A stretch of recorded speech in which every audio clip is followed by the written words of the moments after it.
चलिए ध्यान दीजिए, क्वेश्चन है सिंपल इंटरेस्ट का और ये खूब पूछता है। मतलब ऐसा कोई एग्ज़ाम नहीं है जिस एग्ज़ाम में इस क्वेश्चन को नहीं पूछा गया होगा, इसलिए हमको ध्यान रखना है। और हमेशा पूछता है, आने वाला समय में पूछेगा, ये बात का भी गारंटी है। कह रहा है कि यदि साधारण ब्याज पर लगाई गई कोई धनराशि 8 वर्ष में 7 गुना हो जाती है, ये जो 7 गुना हो जाती है इस पर हम लोग को फोकस करना है। और फिर ये पूछ रहा है कि तो बताइए कि कितने समय में 19 गुना हो जाएगी।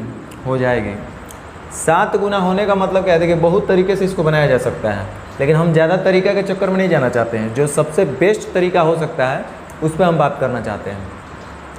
तो ध्यान दीजिए, 7 गुना अगर कोई धन हो जा रहा है, 7 गुना अगर हो रहा है, तो इसका मतलब हम क्या बोल सकते हैं कि इसका मतलब मूलधन प्रिंसिपल जो हमारा रहा होगा, मान लीजिए कि 1 रुपया रहा होगा, तो 8 वर्ष में कितना गुना हो गया? 7 गुना। 7 गुना का मतलब 1 का 7 गुना करेंगे तो 1:7 हो जाएगा। 7 गुना होना, मूलधन था 1 रुपया, वो धन हो गया आपके पास 7 रुपया। तो इसका मतलब इसमें ब्याज भी ना जुटा होगा, मूलधन के साथ साथ ब्याज भी जुटा होगा, अर्थात ये मिश्रधन हो गया होगा। मिश्रधन कितना हो गया होगा? 7 रुपया। अब एक बात बताइए, 1 रुपया था, हो गया 7, हो जाने का मतलब मिश्रधन, तो इसका मतलब ब्याज इसमें आपको 6 रुपया मिल रहा होगा। ब्याज इसमें कितना मिल रहा होगा? 6 रुपया। दूसरा केस में कह रहा है कि तो बताइए कि कितने वर्ष में वह 19 गुना होगा। 19 गुना होने का मतलब कि मूलधन तो 1 रुपया ही रहेगा, मूलधन तो नहीं बदलेगा, लेकिन अमाउंट जो होगा वो 19 रुपया हो जाएगा। कितना हो जाएगा? 19। तो जब अमाउंट 19 रुपया होगा, यानी कि मिश्रधन 19 रुपया हो जाएगा, तो एक मतलब यहाँ ब्याज आपको मिलना चाहिए 18 रुपया, तब ना ऐसा होगा। मूलधन 1 रुपया और 19 गुना होने का मतलब मिश्रधन हो जाना चाहिए 19 रुपया, तो एक मतलब ब्याज आपको मिलना चाहिए 18 रुपया। तो वही पूछ रहा है कि 18 रुपया का ब्याज कितने समय में मिलेगा। तो हमको पता है 6 रुपया का ब्याज कितने समय में मिला है, ये हम लोग को पता है 8 वर्ष में। देखिए 8 वर्ष में कितना ब्याज मिला है? 6 रुपया। तो कितने वर्ष में 18 रुपया मिलेगा? तो बच्चा भी बोल सकता है सर 6 रुपया ब्याज 8 वर्ष में, तो ये 6 का 3 गुना हो जा रहा है, यानी 18 रुपया ब्याज, तो 8 तरीका 24 वर्ष लगना चाहिए। चूँकि 6 रुपया मिलने में 8 वर्ष लग रहा है, तो 18 के लिए क्या करना पड़ेगा? 6 का 3 गुना है ना ये, तो 8 का भी 3 गुना करेंगे तो 8 तरीका 24 वर्ष होना चाहिए। यानी हम लोग का आंसर जो होना चाहिए वो 24 वर्ष होना चाहिए। रुकिए, इतना नहीं सोचना है, इतना नहीं करना है। आप एक लाइन में बोल सकते हैं, लेकिन उससे पहले थोड़ा चीज़ को समझिएगा हम क्या बोलना चाह रहे हैं। आपसे बोलता है 5 रुपया में 20 गाय, तो 10 रुपया में कै गाय। एक एक नियम में डायरेक्ट ऐसा हम लोग लिख सकते हैं ना। चूँकि 5 रुपया में 20 गाय, तो 1 रुपया में कितना हो जाएगा? 20/5 गाय। इसलिए आपसे 10 रुपया में पूछेगा तो 20/5 गुना 10। तो आप इसमें नोटिस क्या कर रहे होंगे कि रुपया यहाँ भी है, रुपया यहाँ पे है, यानी कि 5 रुपया में 20 गाय तो 10 रुपया में कै गाय। ऐसे बोलेगा कि 20 गाय का कीमत 100 रुपया, तो 25 गाय का कीमत कै रुपया। यह देखिए, तो यहाँ गाय तो यहाँ भी गाय हो रहा है। कहने का मतलब हम क्या बोलना चाह रहे हैं? हम बोलना ये चाह रहे हैं, देखिए हम बोलना ये चाह रहे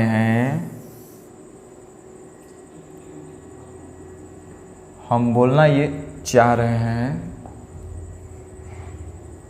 चलिए कोई बात नहीं, हम बोलना ये चाह रहे हैं कि कहीं लिखा हुआ है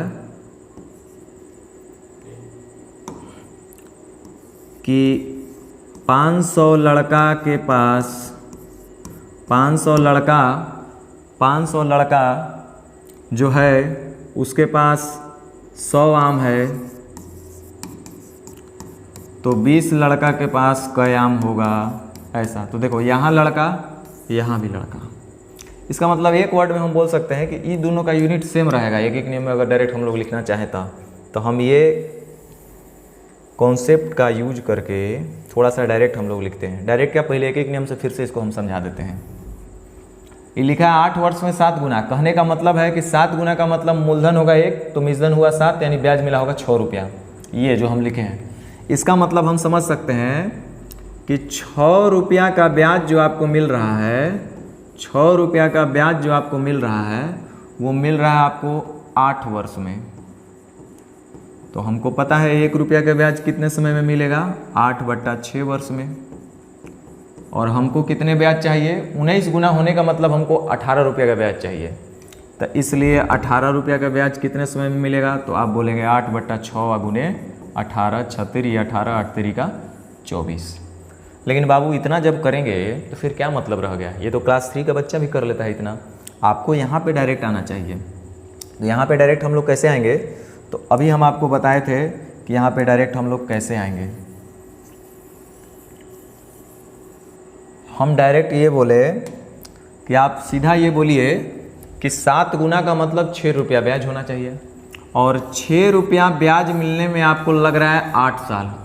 क्वेश्चन यही है, 6 रुपया ब्याज मिल रहा है 8 वर्ष में, तो 19 गुना का मतलब 18 रुपया ब्याज कै साल में। देखिए यहाँ ब्याज लिखे तो यहाँ भी हमने ब्याज लिखा है।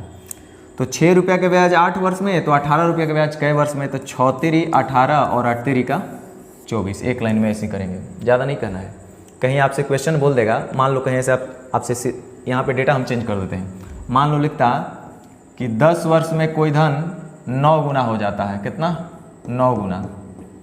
तो आपसे बोलेगा कि बताइए 15 गुना कितने समय में होगा। ऐसा क्वेश्चन दे दिया, हमको कुछ नहीं पता है डेटा कैसा है, कुछ भी हो। तो 10 ईयर में 9 गुना, तो 15 गुना कितना में, तो हम सीधे समझेंगे 9 गुना का मतलब 8 रुपया ब्याज चाहिए। मूलधन 1, मिश्रधन 9, तो ब्याज 8 रहा होगा। तो 8 रुपया का ब्याज मिल रहा है 10 साल में, 8 रुपया का ब्याज मिल रहा है 10 साल में। तो आपसे पूछ रहा है 15 गुना। 15 गुना का होता है कि मूलधन होगा 1, तो मिश्रधन होना चाहिए 15, अर्थात ब्याज मिलना चाहिए 14 रुपया। तो वही कह रहा है कि 8 रुपया का ब्याज जब 10 साल में, तो 14 रुपया का ब्याज कै साल में। आराम से हल कर सकते हैं। 2 चौके 8, 2 पचे 10, अच्छा 2 से 2 दूनी 4 और 2 सते 14, 7 पचे 35/2 यानी 17.5 वर्ष में। देखिए कितना इजी है, आराम से हम लोग कर सकते हैं इस तरह के क्वेश्चन को। तो कभी भी आपसे इस तरह का क्वेश्चन पूछा जाए तो आप ऐसे ही बनाएंगे। ये सब करने का कोई ज़रूरत नहीं है, आप डायरेक्ट इतना ही सिर्फ करिएगा कि 8 वर्ष में 7 गुना यानी कि 6 रुपया का ब्याज मिल रहा है 8 साल में, तो 19 गुना का मतलब 18 रुपया ब्याज कै साल में, 36 18 18 3 24। बस इससे ज़्यादा करने का ज़रूरत ही नहीं है। चलिए, थैंक यू।